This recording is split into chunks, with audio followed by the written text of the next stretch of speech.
또 내게 이르시되 너는 이 모든 뼈에게 대언하여 이르기를 너희 마른 뼈들아 여호와의 말씀을 들을지어다. 주 여호와께서 이 뼈들에게 말씀하시기를 내가 생기로 너희에게 들어가게 하리니 너희가 살리라. 금은익교회 성도 여러분 안녕하세요. 2022년 6월 13일 새벽기도의 말씀입니다. 최근 몇 년 사이에 무한 리필이라는 말을 자주 보고 또 자주 듣게 되는 것 같습니다. 무한이라는 한자와 리필이라는 말이 합쳐져서 생긴 어찌 보면 출처불명의 말인데요. 이제는 전 국민이 그 뜻을 알 뿐만 아니라 굉장히 사랑하는 단어가 되었습니다. 아마 여러분들도 무슨 뜻인지 다들 아실 겁니다. 무한정으로, 다시 말해 한계 없이 계속하여 보충해 준다는 말입니다. 예를 들어서 무한 리필 음식점이라고 하면 음식을 끝도 없이 채워준다는 그런 뜻이 되는 것이죠. 그러나 우리는 무한 리필 음식점에서 식사를 한다 하더라도 우리가 무한정으로 음식을 먹을 수 없다는 사실을 잘 알고 있습니다. 왜냐하면 인간은 배부름이라는 반응 때문에 음식을 무한정 먹을 수 없도록 창조되었기 때문입니다. 가끔은 쌓여있는 맛있는 음식들을 보면서 그 음식들을 다 맛보기 전에 이미 배가 불렀음을 아쉬워해 본 적 한 번쯤은 있지 않으신가요? 그럼과 동시에 배가 부르지 않아서 무한정으로 먹을 수 있다면 얼마나 좋겠는가 생각해 보기도 하는 것입니다. 그러나 조금만 더 생각해 보면 탐욕스러운 인간의 본능을 고려해 볼 때 이러한 한계가 있다는 것이 얼마나 큰 축복인지를 깨닫게 됩니다. 끊임없이 음식을 탐하여도 배부름이라는 한계에 의하여 그 욕심을 멈추는 일이 없다면 가뜩이나 불평등의 문제로 신음하는 이 세상이 얼마나 비참한 모습이 되었을지 한번 생각해 보게 되는 것이죠. 마찬가지로 세상에는 여러 종류의 갈증이 있습니다. 생명을 위한 갈증, 치료를 위한 갈증, 보다 나은 삶을 위한 갈증. 그래서 삶의 우물가에서 행복이란 물을 마시고자 많은 사람들이 치열하게 삶을 살아가고 있습니다. 오늘날의 우리와 같이 영원히 목마르지 않는 생수를 찾는 사람이 성경에 소개되어 있는데 바로 사마리아 여인입니다. 오늘부터 우리는 야곱의 우물가에서라는 시대의 소망 제19장의 말씀을 통하여 사마리아의 우물가에서 주님은 그 문제에 대해 어떤 시원한 대답을 주셨는지 함께 살펴볼 것입니다. 시대의 소망과 더불어 성경 요한복음 4장의 말씀을 함께 읽으시면 좋겠습니다.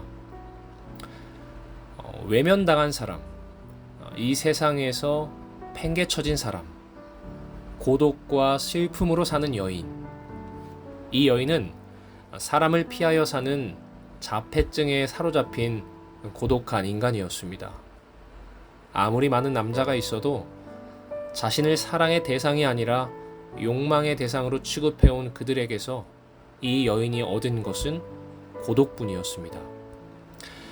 이 고독의 갈증은 야곱의 우물물을 모두 퍼올려도 채워질 수 없는 그런 것들이었죠. 이 세상의 우물에서 그 갈증을 풀려고 하는 자는 다시 목마를 것을 마실 뿐이다. 도처에서 사람들은 만족을 얻지 못한다. 그들은 영혼의 필요를 공급할 수 있는 무엇을 갈망한다. 오직 한 분만이 그 필요를 채우실 수 있다. 세상의 필요, 곧 만국의 소망은 그리스도이시다. 그분만이 나누어 줄 수 있는 하늘의 은혜는 생수와 같아서 영혼을 순결하게 하고 소생시키며 활력을 준다.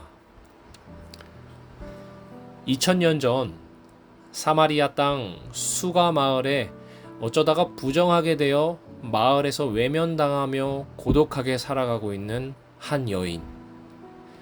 그래서 외로이 먼 우물까지 홀로 물을 길러야 하는 한 여인.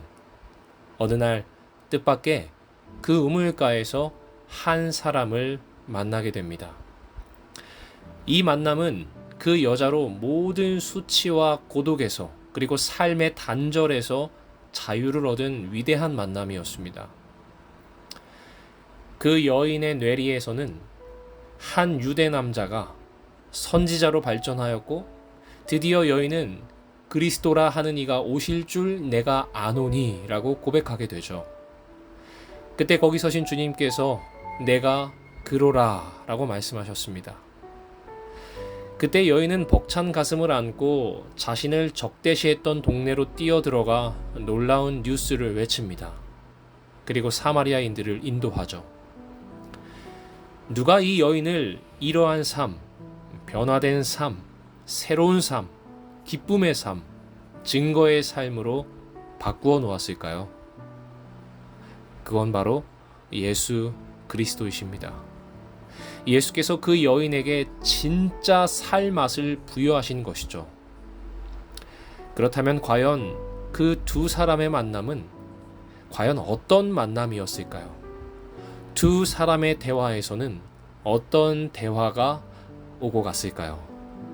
이번 한 주 동안 사마리아 여인의 삶을 통하여 영원히 목마르지 않는 생수의 시원함을 경험하게 되시는 저와 여러분이 되기를 바랍니다. 오늘의 기도 제목을 말씀드리겠습니다. 먼저 우리 교회의 환우들을 위해서 기도해 주시기 바랍니다. 몸과 마음이 상한 우리 교우님들의 마음 속에 하나님의 치유의 역사하심이 함께 하시기를 이 아침 기도하시겠습니다. 두 번째로 어린이반을 위해서 기도할 텐데요. 오늘은 권민재, 권호빈, 권유나 이 세 명의 어린이를 위해서 함께 기도해 주시기 바랍니다. 또한 각자 가지고 계신 개인의 기도 제목과 또 코로나의 회복과 또 종식 그리고 우크라이나를 위해서 이 아침 함께 기도하시겠습니다.